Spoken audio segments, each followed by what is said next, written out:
Hello बच्चों, आप सभी का स्वागत है, अभिनंदन है इस हमारे इस YouTube चैनल पर। तो आज का हमारा टॉपिक है प्रकाश का परावर्तन। तो बिना समय गंवाए हुए हम देखते हैं प्रकाश का परावर्तन।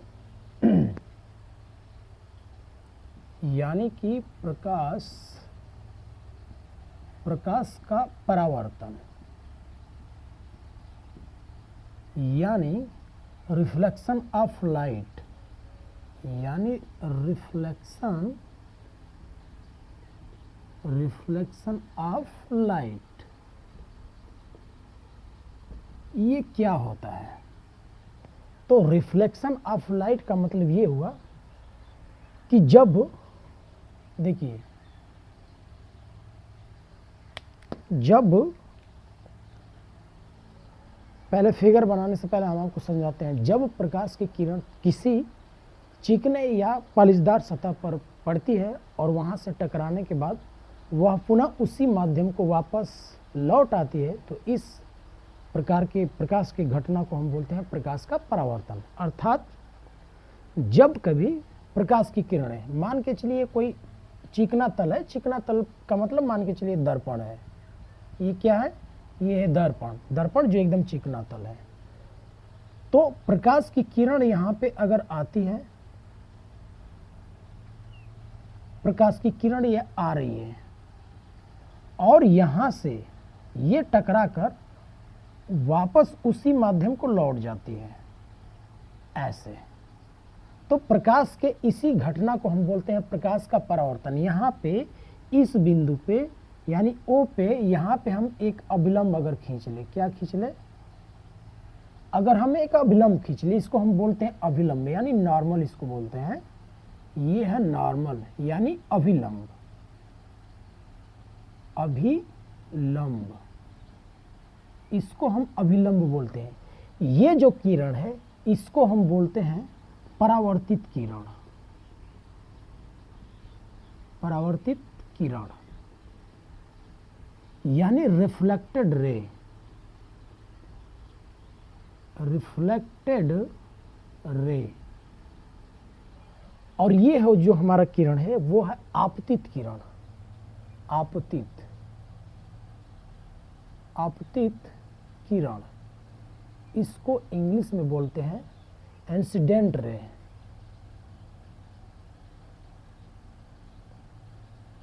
Incident ray.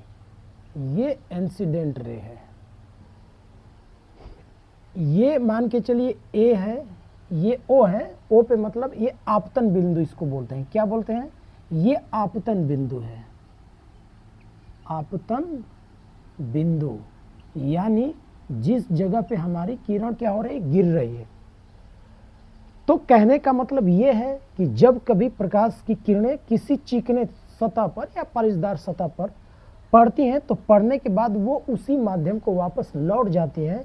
तो प्रकाश की इस घटना को हम बोलते हैं प्रकाश का परावर्तन, जिसमें कि ये आपतित किरण है। आपतित किरण यहाँ से आ रही है और इस बिंदु पर गिर रही है। तो जहाँ पे जिस बिंदु पे गिरती है उसको हम बोलते हैं आपतन बिंदु। यहाँ पे गिरने के बाद ये फिर नॉर्मल से ये फिर कोण बनाते हुए ये परावर्तित किरण रिफ्लेक्टेड ये जा रही है उसी माध्यम को। मान के चलिए ये हवा माध्यम, ये पूरा हवा है। ये कौन सा माध्यम है? हवा माध्यम, हवा माध्यम।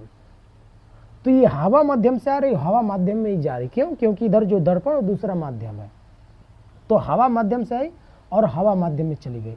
ये नॉर्मल से जो कोण होता है उसको बोलते हैं, ये नॉर्मल से जो कोण होता है उसको बोलते हैं आई, आपतन कोण बोलते हैं। क्या बोलते हैं? आपतन कोण, आपतन, ये आपतन कोण आई है। और इसको बोलते हैं, ये जो एंगल है इसको बोलते हैं आर, इसको बोलते हैं यार, यानी परावर्तन कोण, परावर्तन, ये है परावर्तन कोण। ये है क्या? परावर्तन कोण। ये है आपतन कोण। तो इसके परावर्तन के अब नियम, इसके दो नियम, परावर्तन के दो नियम होते हैं। परावर्तन के कितने नियम है? दो नियम होते हैं। परावर्तन के दो नियम होते हैं। इसमें हम नियम भी जान लेते हैं। पहला नियम यह है हमारा परावर्तन का कि आपतित किरण तथा परावर्तित किरण तथा अभिलंब तीनों एक बिंदु में होते हैं या एक समतल में होते हैं। मतलब ये आपतन बिंदु तो यहीं पे ये तीनों गिर रहे हैं। एक तरह से गिरने का मतलब ये है कि आपतित किरण यहाँ पे आ रही है, यहीं से फिर परावर्तित किरण जा रही है और अभिलंब भी यहीं पे होता है, अर्थात आपतित किरण। तो पहला नियम है कि आपतित किरण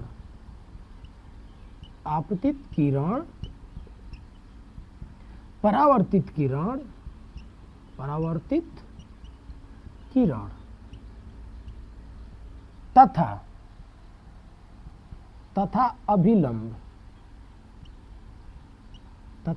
अभिलंब तीनों एक ही तल में या एक ही तल में होते हैं। ये पहला नियम है कि जो आपतित किरण है ये और परावर्तित किरण ये और अभिलंब तीनों एक ही तल में यानी या एक ही बिंदु पर होते हैं। दूसरा नियम बहुत ही मोस्ट और इम्पोर्टेंट नियम ये है कि इसका आपतन कोण, इसका जो है आपतन कोण कौन है? आई है। ये हमेशा परावर्तन कोण के बराबर होता है, यानी आपतन कोण आई बराबर परावर्तन कोण आर, ये हमेशा क्या होते हैं? बराबर होते हैं।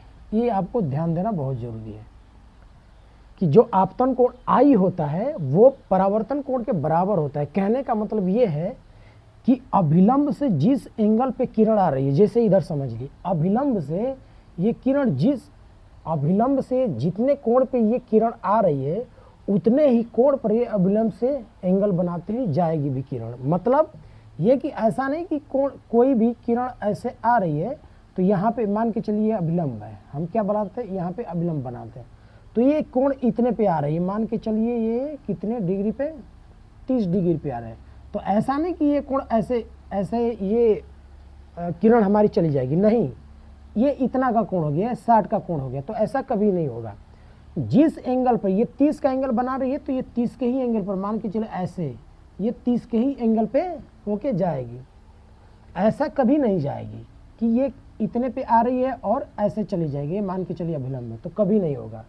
ये जितने कोण पे आ रही है उसका कोण ये भी उतना ही होना चाहिए, लेकिन ये कोण कम हो गया, ये कोण ज़्यादा हो गया, तो ऐसा कभी नहीं होगा। अर्थात जो आपतन कोण आई होता है वो परावर्तन कोण आर की क्या होता है? हमेशा बराबर होता है। इस बात का आप जरूर ध्यान दें।